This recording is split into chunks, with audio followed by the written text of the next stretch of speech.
ભાવનગર એસઓજીની ટીમે બાતમીને આધારે 9.18 લાખ રૂપિયાની કિંમતના એમડી ડ્રગ્સ સાથે 4ને ઝડપ્યા। એનડીપીએસ એક્ટ મુજબ ગુનો નોંધી કાયદેસરની કાર્યવાહી કરી।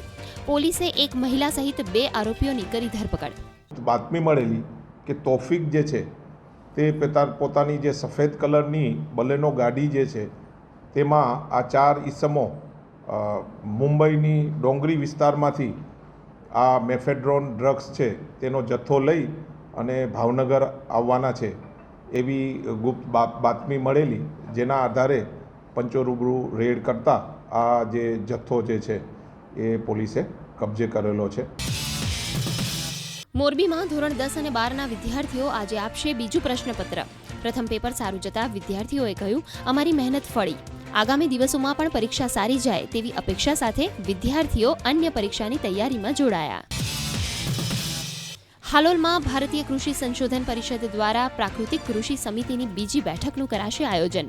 બીજી બેઠકનો ઉદ્દેશ્ય બહારથી ખરીદેલા ઇનપુટ્સથી સ્વતંત્રતા પ્રાપ્ત કરી ખર્ચ ઘટાડવાનો। પ્રાકૃતિક કૃષિ કઈ રીતે આગળ વધારી શકાય, શિક્ષણ ક્ષેત્રે શું બદલાવ લાવી શકાય, સંશોધન ક્ષેત્રે શું બદલાવ લાવી શકાય અને વિસ્તરણ ક્ષેત્રે ભારત સરકાર અને રાજ્ય સરકારોની જે મુખ્ય સિસ્ટમો કામ કરી રહી છે એમાં શું બદલાવ લાવી શકાય એ માટેના નિર્ણયો લેવા માટે આ સમિતિ ખૂબ અગત્યનું કામ કરનાર છે।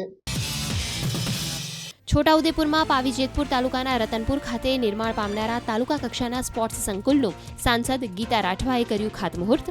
7 કરોડના ખર્ચે નિર્માણ પામનારા આ સ્પોર્ટ્સ સંકુલમાં મલ્ટીપર્પઝ ઇન્ડોર હોલ અને વિવિધ રમતો માટે માળખાકીય સુવિધાઓ થશે ઉપલબ્ધ।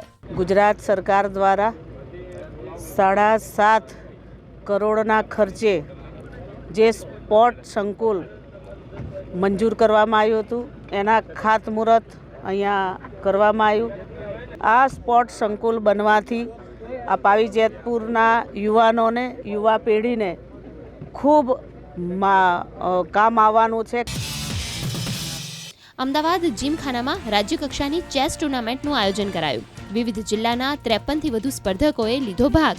ટુર્નામેન્ટમાં 1 થી 10 વર્ષના બાળકોની શ્રેણીમાં ધ્યાન પટેલ પ્રથમ, દ્વિતીય ક્રમે માંગરોળિયા શ્લોક તેમજ ત્રીજા ક્રમે જય મહેતા વિજેતા, તો 15 થી 20 વર્ષની ઉંમરની કેટેગરીમાં પ્રિન્સ ગાંધી અને દીના પટેલ વિજેતા જાહેર।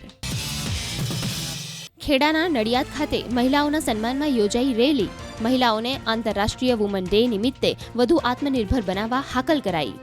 મફતલાલ ઇન્ડસ્ટ્રીઝના ઓફિસર્સ વેલફેર એસોસિએશન આયોજિત કાર્યક્રમમાં મહિલાઓને નડિયાદની આયુર્વેદ હોસ્પિટલ ખાતે ડોક્ટર વિધિ બાપના દ્વારા આયુર્વેદ અને જીવનશૈલી વિશે આપવામાં આવી માહિતી। વિમેન્સ વર્કર્સ છે, વિમેન્સ ફેમિલી મેમ્બર છે, એમના રાઇટ્સની અને એમના સન્માનની અવેરનેસ માટે વિમેન્સ ઇન્ટરનેશનલ ડેના અનુરૂપમાં આ પ્રોગ્રામ યોજ્યો હતો અને અમે અહીંયાથી મફતલાલ ઇન્ડસ્ટ્રીઝના કેમ્પસમાંથી એની એક રેલીનું આયોજન કર્યું છે।